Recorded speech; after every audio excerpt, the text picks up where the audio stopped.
Action. Assalamualaikum warahmatullahi wabarakatuh. Perkenalkan, nama saya Muhammad Tegar Al-Fariski dari kelas 12 MIPA 5 absen 23. Saya Fitur Nurdianto, absen 36, kelas 12 MIPA 5. Saya Alif Sadila Ramadhani dari 12 MIPA 5 absen 2. Saya M. Diko Junaidi dari kelas 12 MIPA 5 absen 17. Oke, di kesempatan kali ini kelompok kami akan menjelaskan mengenai fisika inti dan radioaktivitas. Simak videonya selengkapnya. Oke, untuk pembahasannya kita mulai dari yang pertama, yaitu simbol atom. Untuk membedakan berbagai isotop digunakan simbol atom atau simbol nuklida sebagai berikut, seperti ini. Dengan huruf X adalah nuklida yang memiliki simbol X.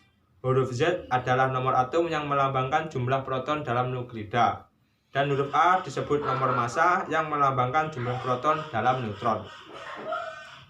Dari simbol tersebut, jumlah partikel penyusun atom dirinci sebagai berikut.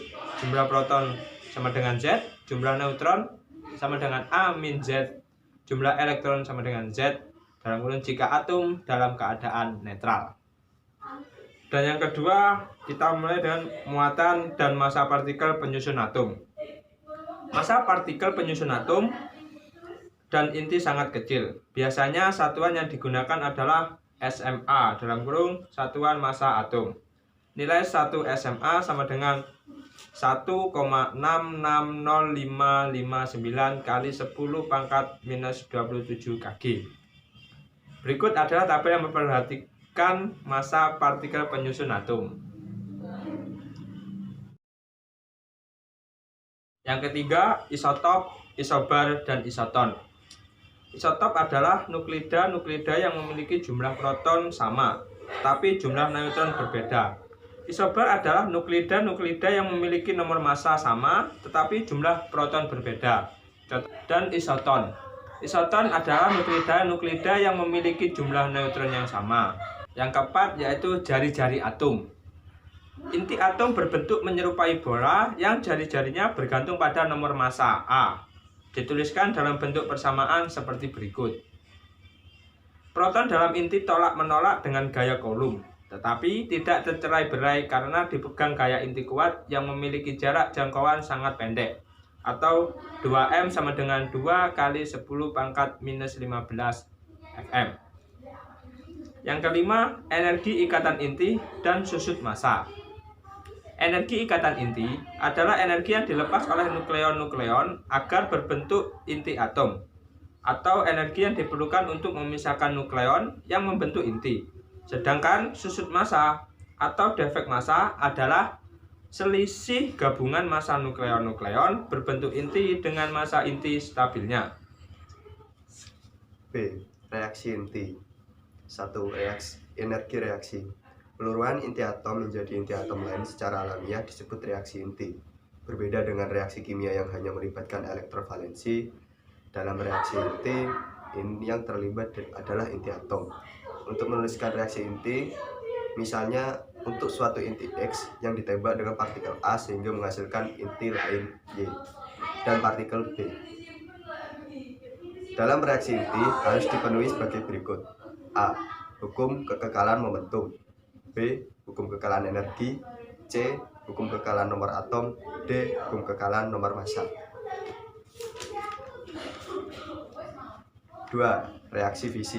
Fisi adalah peristiwa pecahnya inti berat menjadi dua inti sedang. 3. Reaksi berantai.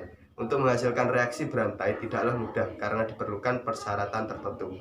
Syarat tersebut adalah sebagai berikut. A. Uranium yang digunakan adalah 235U yang di dalam uranium alam hanya mengandung 0,718%. B. Neutron yang digunakan untuk menembak harus memiliki energi yang cukup atau thermal. 4. Reaksi fusi. Fusi adalah peristiwa penggabungan dua buah inti ringan menghasilkan inti yang lebih berat dan partikel-partikel elementer disertai pelepasan sejumlah energi-energi yang dilepaskan lebih besar dibandingkan dengan energi yang diperlukan untuk menggabungkan kedua inti. Energi fusi yang cukup besar dihasilkan oleh matahari. C. Radioaktivitas. 1. Stabilitas inti. Pada gambar berikut dijelaskan bahwa nuklida ringan Z kurang dari 20 akan stabil jika jumlah proton Z sama dengan jumlah neutron N. Inti berat akan stabil jika jumlah neutron lebih banyak dari jumlah proton. Jumlah neutron yang harus dimiliki inti berat agar stabil kira-kira 1,5 kali jumlah proton. 2. Daya tembus sinar radioaktif. Intensitas yang diserap dan yang diteruskan oleh suatu bahan dapat dinyatakan dengan persamaan berikut. 3. Sifat-sifat sinar radioaktif. A. Sinar alfa. 1. Sinar alfa merupakan pancaran partikel alfa berupa inti helium yang bermuatan plus 2e dan bermassa 4 SMA. 2. Sinar alfa dapat menghitamkan plat film dengan jejak berupa garis lurus. 3. Radiasi sinar alfa mempunyai daya tembus paling lemah di antara radiasi sinar radioaktif yang lain, yaitu kira-kira dapat menjangkau beberapa sentimeter di udara dan sekitar 10⁻²mm di logam tipis. 4. Daya ionisasinya paling kuat dibandingkan sinar beta dan Y. 5. Dibelokkan dalam medan magnet maupun medan listrik. 6. Kecepatan yang dimiliki partikel alfa berkisar antara 0,054 C dan sampai 0,07 C.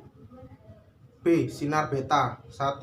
Sinar beta dihasilkan dari pancaran partikel beta yang merupakan elektron kecepatan tinggi.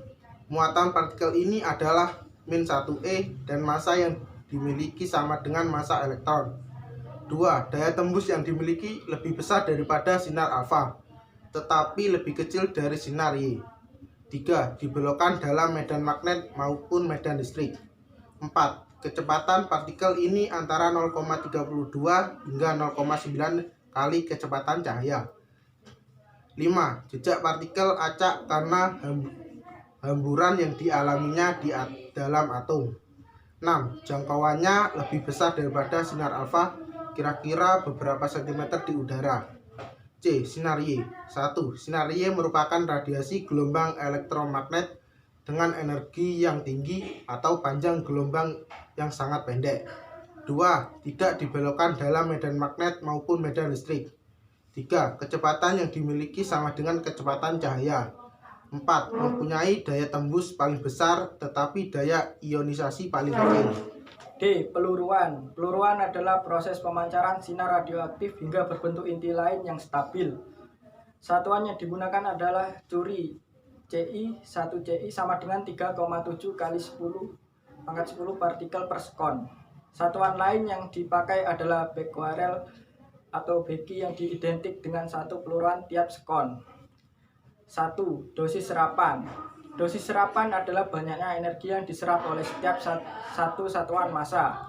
Satuan yang digunakan adalah joule per kilogram. Dosis serapan dapat dirumuskan dengan gambar seperti ini. 2. Waktu paru. Waktu paru didefinisikan sebagai waktu yang diperlukan oleh suatu inti untuk meluruh hingga jumlah inti tinggal separuh dari jumlah inti mula-mula. Dapat dirumuskan sebagai gambar berikut ini. 3. Aktivitas radioaktif. Aktivitas radioaktif didefinisikan dengan laju peluruhan inti radioaktif atau jumlah partikel yang meluruh tiap sekon. Dapat dirumuskan sebagai berikut. E. Pemanfaatan radioisotop. Pemanfaatan radioisotop meliputi dua hal utama, yaitu sebagai berikut. 1. Perunut atau pencari jejak. A. Pengobatan. Dalam teknik perunut radioaktif, sejumlah unsur yang mengandung radioisotop yang akan dirunut dimasukkan ke dalam tubuh, biasanya dengan menyuntik. Berikut beberapa radioisotop dan organ yang dipindainya. B. Industri. Dalam bidang industri, misalnya untuk mendeteksi kebocoran suatu pipa penyalur minyak atau gas, dapat dirunut dengan menyuntikkan sejumlah radioisotop ke dalam saluran pipa. 2. Pemanfaatan radioisotop berdasarkan sifat radiasinya. A. Pengobatan. Sifat radiasi radioisotop dimanfaatkan dalam dunia pengobatan untuk membunuh sel kanker. Penggunaan radioisotop untuk membunuh sel kanker disebut radioterapi. B. Penentuan umur dengan radioaktif. Tumbuhan, binatang, dan manusia menyerap dan mengeluarkan karbon-14 selama mereka masih hidup. Oleh karena itu, presentase karbon-14 di dalam tubuh menjadi selalu tetap. Ketika mereka mati, presentase karbon-14 kurang karena C-14 meluru dengan memancarkan sinar beta. Dengan mengukur presentase keaktifan radiasi C-14 dalam tumbuhan, binatang, atau manusia yang mati, kita dapat menaksir umur kematian mereka. Teknik inilah yang disebut penentuan umur dengan radioaktif. Itulah tadi penjelasan dari kelompok kami, dan apabila ada kesalah kata atau perbuatan yang kurang berkenan, kami sekelompok meminta maaf yang sebesar-besarnya. Sekian dari kelompok kami. Assalamualaikum warahmatullahi wabarakatuh.